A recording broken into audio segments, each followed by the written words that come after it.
Driver काकांनी सांगितल्याप्रमाणे गाडी रिव्हर्समध्ये मागे घेतली. आम्ही गाडी मागे आणि आमच्या मागे ते विचित्र काळे दूत. असा पाठलाग सुरू झाला. झॉम्बीज मागे लागल्याप्रमाणे सचिन जीव तोडून पळत होता. काकांनी युटर्न घेतला. कसेबसे आम्ही गाडीत चढलो.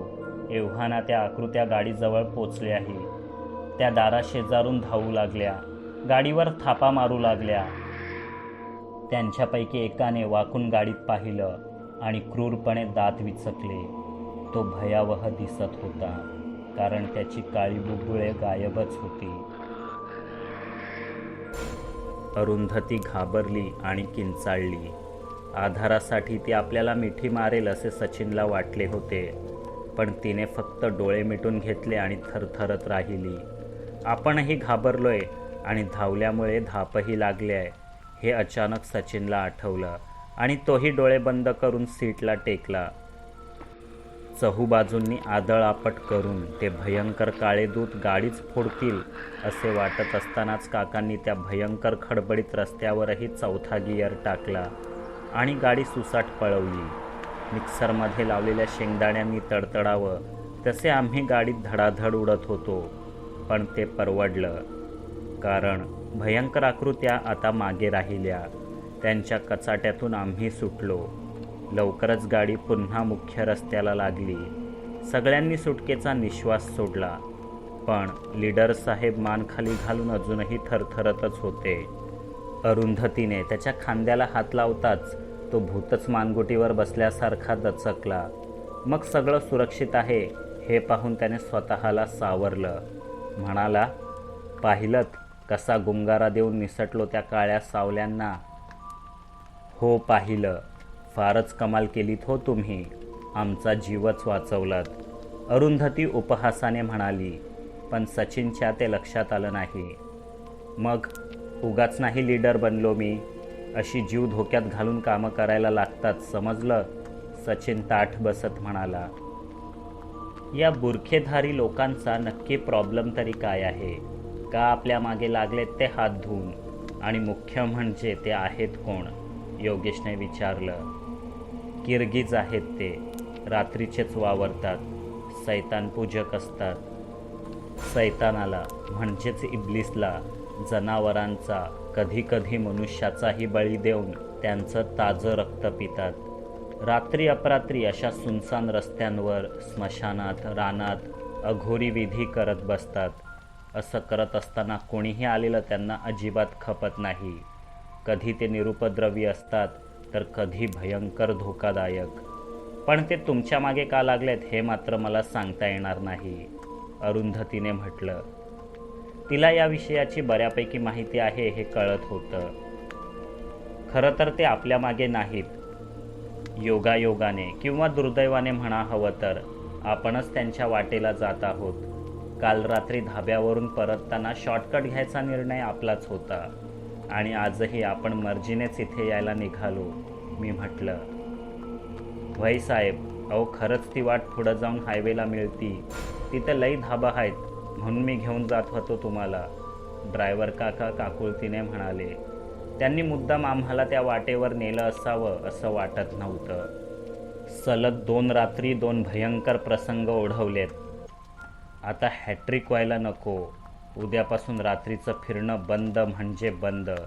तुमची चौकशी वगैरे काय ती दिवसाची 8 संध्याकाळचे 7 वाजले की मी दार आतून टाळं लावून बंद करणार आणि सेफ बसणार, सचिनने जाहीर केलं. मग डिनरचं काय? लिंबाजीने त्याच्या वर्मावर बोट ठेवलं. तेही रूमवरच मागवूया, पण ही धावपळ नको. आज कसा तरी वाचलोय मी. उद्या हाती लागलो तर माझाच डिनर करतील हे किर्गिज लोक आणि माझ्या बी निगेटिव्ह रक्ताचं सूप करून पितील, सचिन काळजीने म्हणाला. एडा आहेस काय बे तू? घोस्ट हंटर्सची कामं दिवसा होतात का कधी? कुणी जासूस बनवलं तुला? हे तर असं झालं की मला पोहायला शिकवा पण पाण्यात टाकू नका. मग कसा शिकणार तू पोहायला? योगेशने सचिनला नेमकं पकडलं. वा रे घोस्ट हंटर, मघाशी ते काळे दूत समोर आले तेव्हा गाडीतून उतरण्याची हिंमत होती का तुमची? तेव्हा का सीटला चिटकला होतास? सचिनने प्रतिप्रश्न केला. लीडर बनायची खुमखुमी होती ना तुला? मग भोग, योगेशने जशास तसे उत्तर दिले. या वादावादीत आमचं हॉटेल आलंही. अरुंधतीला एव्हाना खरा सचिन कळला असला तरी ती आमची कंपनी मस्तपैकी एन्जॉय करत होती. उद्या भेटू असं सांगून ड्रायव्हर काकांचा निरोप घेतला. मध्यरात्र होत आल्याने आता जेवणासाठी बाहेर जाण्याचा प्रश्नच नव्हता. आम्ही रूमवरच हॉटेलचं जेवण मागवलं. ते तासाभराने आलं. तोवर आम्ही फ्रेश झालो. कडकडून भूक लागली होती म्हणून चवीचा फारसा विचार न करता सगळं जेवण संपवलं आणि बिछाण्यावर पडलो. माझ्या नशिबी पुन्हा सोफाच आला, पण थकल्यामुळे आज तिथेही गाढ झोप लागली. कोणीतरी दार उघडून बाहेर जात आहे असा पुसटसा आवाज ऐकू आला. मी डोळे उघडले, पण नाईट बल्बच्या मंद प्रकाशाऐवजी भयान अंधारच अंगावर आला.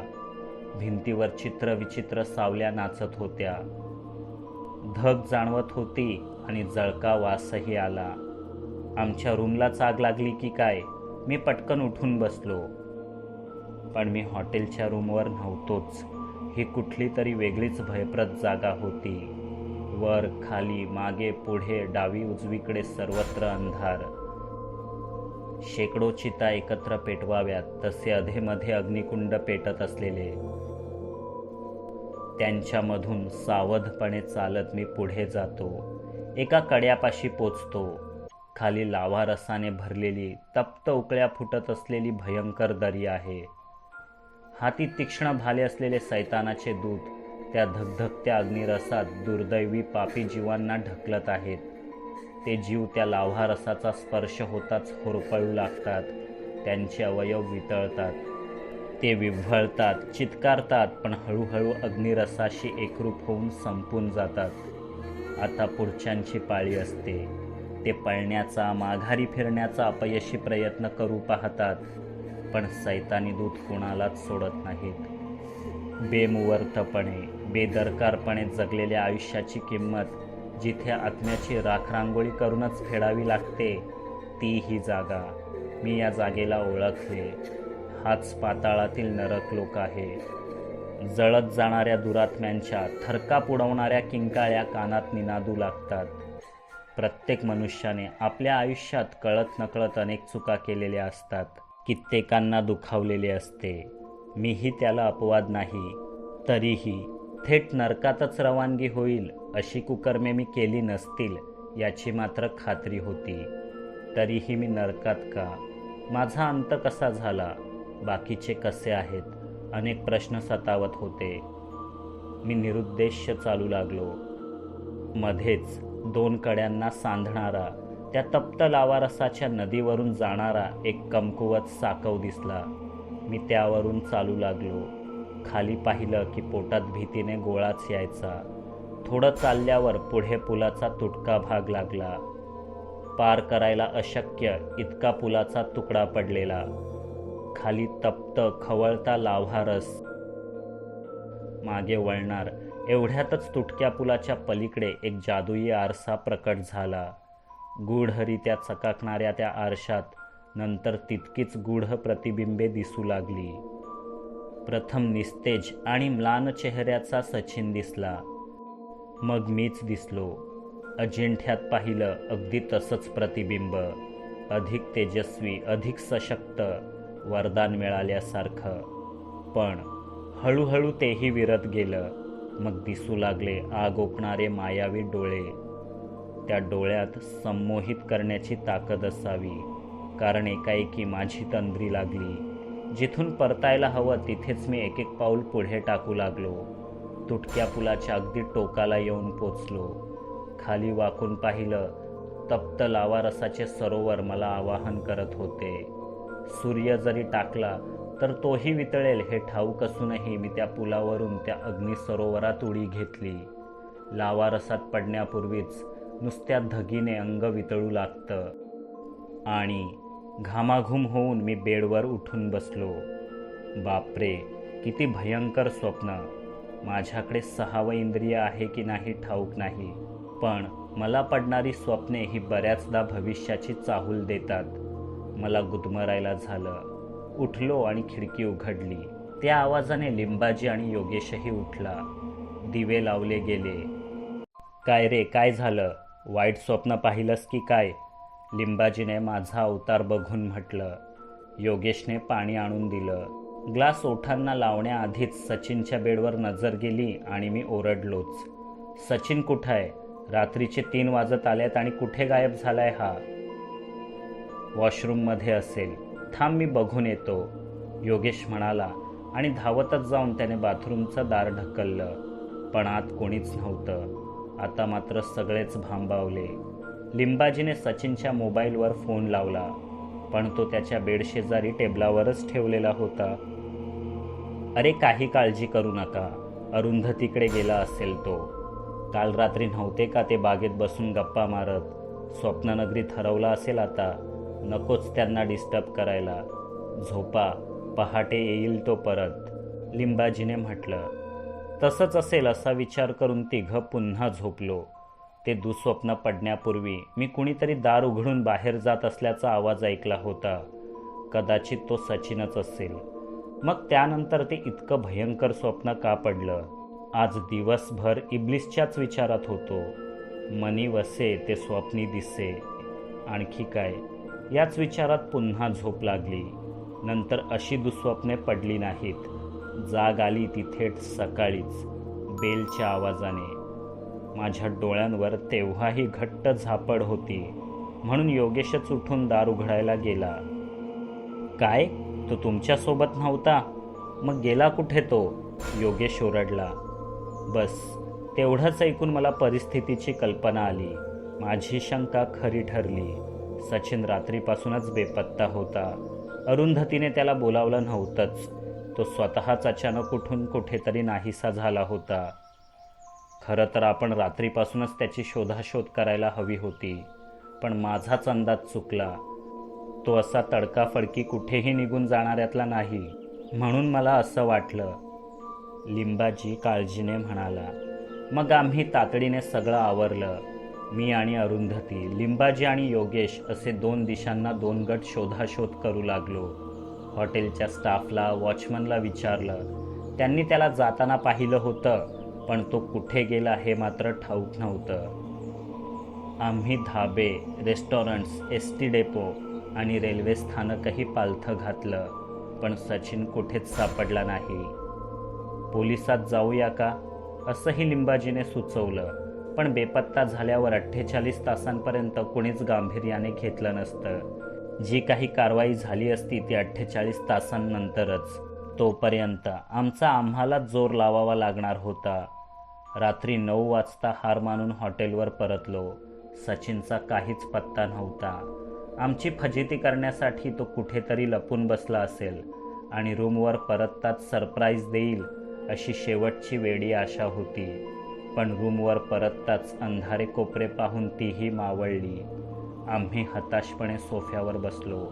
एकाएकी लिंबाजीला काहीतरी सुचलं. मी त्याचा मोबाईल अनलॉक करण्याचा प्रयत्न करतो, म्हणजे त्याला शेवटचा कॉल किंवा मेसेज कुणाचा आला होता हे कळेल, लिंबाजी उत्साहाने म्हणाला. आम्ही थोडा वेळ डोक्याला हात लावून बसलो होतो. तेवढ्या वेळात लिंबाजीने मोबाईल अनलॉक केलाही. आम्ही सचिनची कॉल हिस्ट्री तपासली. सर्व डेटा डिलीट केलेला होता, पण असं तो का करेल? मी डेटा रिस्टोअर करण्याचा प्रयत्न करतो, पण त्याला वेळ लागेल. 2 तास किंवा 2 दिवससुद्धा लागतील. तोपर्यंत काय करायचं? लिंबाजीने विचारलं. शोध सुरूच ठेवायचा. सचिनच्या बेपत्ता होण्याचा आणि या इब्लिस प्रकरणाचा नक्कीच काहीतरी घनिष्ठ संबंध असणार, मी म्हटलं. बरोबर आहे तुझं, पण सुरुवात कुठून करायची? योगेशने विचारलं. इथे आल्यावर पहिल्याच दिवशी इब्लिस म्हणत गाडीच्या काचेवर डोकं आपटून जीव देण्याचा प्रयत्न करणारी ती तरुणी आठवते का? ती कदाचित इस्पितळातून परतली असेल. या अज्ञात सामूहिक आत्मघातापासून बचावलेली ती एकटीच असावी. आपण उद्या तिची भेट घेऊया. अरुंधती, तुला आमच्यासोबत यावं लागेल. तू असशील तरच तिची भेट घेणं सोपं होईल, मी म्हटलं. नक्कीच, अरुंधतीने होकार दर्शवला. काहीतरी खाऊन त्या रात्री आम्ही झोपण्याचा प्रयत्न केला. पूर्ण बेड रिकामी असून आणि घोरणारा नसूनही मी सोफ्यावरच पडलो. सचिन एकाएकी कुठे निघून गेला. त्याचं काय झालं असेल या चिंतेने झोपच उडाली. त्याला या मोहिमेवर न आणणंच योग्य ठरलं असतं, पण तो हट्टाने आला आणि आता नको ते होऊन बसलं. एक वेळ मी केस सोडून परतलो असतो, पण सचिनशिवाय माघारी परतणं शक्यच नव्हतं. या इब्लिसच्या केसचा लवकरात लवकर छडा लावणं हे आता आमच्यासाठी आवश्यकच बनलं. दुसऱ्या दिवशी त्या तरुणीचं घर गाठलं. तिच्या घरचे आमच्याशी बोलायलाही तयार होईनात, पण अरुंधतीने आम्ही तुमची मदत करू शकतो असं म्हटलं तेव्हा ते तयार झाले. आम्ही आत जाऊन सोफ्यावर बसलो. तिच्या घरचे सांगू लागले. अचानक तिला काय झालं कोणास ठाऊक. एकाएकी हे काय खूळ संचारलं तिच्या डोक्यात. आरसा पाहिला की वेडी होते. आरसाच का, पाण्याची भांडी, जेवणाचं ताट वगैरे कशातही तिचं प्रतिबिंब दिसलं की पछाडल्यासारखी वागते. जे हाती लागेल त्या वस्तूने स्वतःचा जीव घेण्याचा प्रयत्न करते. त्या दिवशी तुम्ही वेळेवर तिथे नसता आलात तर त्या गाडीवरच डोकं आपटून जीव दिला असता तिने. इस्पितळातही असेच वेडाचे झटके यायचे तिला, आणि अजूनही तशीच आहे. तिच्या खोलीत तिला बेडवर बांधूनच ठेवावं लागतं. न जाणो अचानक कुठे स्वतःला पाहील आणि जीवाचं काही बरं वाईट करून घेईल याची धास्तीच वाटते. हात वगैरे बांधून कसं तरी आम्ही तिला 4 घास भरवतो. जास्तच हिंस्त्र झाली तर सिडेटिव्स देऊन बेशुद्ध करावं लागतं. लग्नाला आलेली पोर, आणि बघा ना तिचं हे काय होऊन बसलंय. तसं मागच्या उन्हाळ्यातच आम्हाला तिचं लग्न उरकायचं होतं. पण आधी IAS करेन, खूप पैसा आणि नाव कमावेन, जग फिरेन, मगच लग्न असा तिचा अट्टहास होता. पण प्रवेश परीक्षेतच सलग 3 वेळा अपयशी झाल्यावर मात्र आम्ही तिच्या लग्नाचा विषय गांभीर्याने घेतला. त्यावर तिने 6 महिने मागितले. यावेळी पास झाले नाही तर चढेन मी बोहल्यावर असा तिने शब्द दिला. बंगल्यामागच्या गेस्ट रूममध्ये तिने स्वतःची वेगळी अभ्यास खोली बनवली. रात्रंदिवस अभ्यासातच गर्क असायची. अखेर तिने करून दाखवलंच. यंदा ती पहिल्या 100रात आली. आमचं नाव मोठं केलं. तिच्या उज्ज्वल भविष्याची स्वप्ने रंगवत असतानाच हे असं घडलं. डॉक्टर म्हणतात कुठला तरी मानसिक आजार आहे. त्यांनी औषधं दिलीत, पण काडी इतकाही फरक पडलेला नाही. अतीत झालं तर मनोरुग्णालयात भरती करा असंही म्हटलं, पण तिथे तिची अशी काळजी कोण घेणार. भावनाविवश होऊन ते बोलायचे थांबले. तुमचं दुःख कळतंय. आम्ही काही मदत करू शकलो तर आनंदच होईल, पण त्यासाठी तुम्हाला माझ्या काही प्रश्नांची उत्तरं द्यावी लागतील. मी म्हटलं, माझी जुई बरी होणार असेल ना तर मी काहीही करायला तयार आहे. विचारा तुम्ही प्रश्न. त्यांनी अश्रू पुसत म्हटलं. मी सावरून बसलो. पेन आणि कागद तयारच ठेवला. पहिला प्रश्न, जुई अभ्यासात कशी होती? 12वीत तिला किती गुण मिळाले होते? या प्रश्नाने सगळेच चपापले. याचा तिच्या सध्याच्या मानसिक अवस्थेशी काय संबंध? पण तरी त्यांनी उत्तर दिले. तशी अभ्यासात फार हुशार वगैरे नव्हती ती. 2nd क्लासमध्ये का होईना पण दरवर्षी पास व्हायची. कॉलेजातही तीच अवस्था. IAS करायचंय म्हणून ढिगभर पुस्तकं आणून ठेवली होती तिने, पण कधी हात लावला नाही. कायम मोबाईलवर असायची. पुस्तक डोळ्यांसमोर धरलं की झोप येते म्हणायची. माझं समाधान झालं. मी पुढचा प्रश्न विचारला. बरं मग अलीकडच्या दिवसात तिच्यात काही बदल झालेला तुम्हाला जाणवला होता का? हो, एकाएकी तिचं वायफळ बोलणं बंद झालं होतं. एकदम मॅच्युअर झाल्यासारखी वाटू लागली. तिचा आत्मविश्वास दुणावला होता. तिने स्वतःला अभ्यासात वाहून घेतलं. रात्रभर तिच्या खोलीत वाचन करत बसायची. मध्ये कुणी डिस्टर्ब केलं तर चिडायची, पण अभ्यासच करते आहे म्हणून आम्ही फार लक्ष दिलं नाही, आणि तिनेही करून दाखवलं. जुईच्या बाबांनी उत्तर दिलं. जुईच्या जवळच्या मित्रमैत्रिणींबद्दल तुम्हाला काही ठाऊक आहे का? तिच्यासारखंच आणखी कुणासोबत असं काही घडलं आहे का? मागच्या 3-4 महिन्यात जुईला भेटायला सातत्याने कोण कोण यायचं? मी विचारलं. जुई हसरी आणि खेळकर होती. तिच्या बऱ्याच मैत्रिणी होत्या, काही मित्रही होते, पण मागच्या 6 महिन्यात तिने कुणाशी फारसे संबंध ठेवले नव्हते. पण आलिशा नावाची तिची एक बेस्ट फ्रेंड होती. दोघीही सोबतच IAS करत होत्या. अलिशा तिला भेटायला वारंवार यायची. 1-2दा अलिशाचा मित्रही तिच्यासोबत आला होता. काय बरं त्याचं नाव? हो, आठवलं, शौकत. जुईच्या बाबांनी तपशीलवार सांगितलं. एक फार किचकट प्रश्न सुटला होता, पण तसं काही चेहऱ्यावर न दाखवता मी त्यांच्याकडून अलिशाचा पत्ता आणि फोन नंबर मागितला. तुम्ही फारच मोलाची माहिती दिलीत काका. देवाची मर्जी असेल तर सगळ्या समस्या लवकरच सुटतील आणि तुमची जुईही पूर्ववत होईल. पण पुढचे काही दिवस तुम्हाला तिची अतोनात काळजी घ्यावी लागेल. सर्वात आधी घरातल्या अशा सगळ्या वस्तू ज्यात ती तिचं प्रतिबिंब पाहू शकेल त्या अडगळीच्या खोलीत बंद करा. बाहेरून मजबूत कुलूप लावा. तिला खाऊ घालताना तिच्या डोळ्यांवर पट्टी बांधा, जेणेकरून ती शांत राहील. आणि सकाळ संध्याकाळ घरात भगवद्गीतेचा जप चालू राहू द्या. आम्ही पुन्हा भेटायला येऊ. वचन देत नाही, पण बहुतेक तोपर्यंत तुमची जुई बरी झालेली असेल. त्यांचा निरोप घेऊन आम्ही बाहेर पडलो. अरुंधती माझ्याकडे कौतुकाने पाहत होती. मानलं सर तुम्हाला. काय स्पॉट ऑन प्रश्न विचारलेत तुम्ही. अभ्यासात फारशी हुशार नसलेली मुलगी अचानक 3 महिन्यात IASची परीक्षा कशी काय टॉप करू शकते? यामागे नक्कीच काहीतरी गौडबंगाल असणार. हे तुम्ही छान ओळखलंत, ती भुवया उडवत म्हणाली. शिवाय शौकत, अब्दुल आणि जुई ही आत्मघाताची साखळीही खोदून बाहेर काढलीस. आता चित्र हळूहळू स्पष्ट व्हायला लागलंय मित्रा, लिंबाजी म्हणाला. हो, इब्लिस, आत्महत्या आणि किर्गिज सगळे तुकडे एकमेकांना जोडल्यावर एक धक्कादायक वास्तव समोर येतंय. तरीही आपल्याला जे कळलंय ते फक्त हिमनगाचं एक टोक आहे.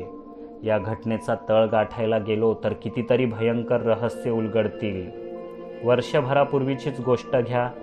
एक तरुण प्रथितयश अभिनेता, हातात कित्येक महत्त्वाचे चित्रपट आणि कोट्यवधींची संपत्ती असतानाही कुठलीच चिठ्ठी, कुठलाच पुरावा मागे न ठेवता एकाएकी आत्महत्या का करतो?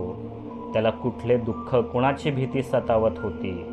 सध्या तरी इतकं खोलवर न जाता आपण या केसपुरता विचार करू.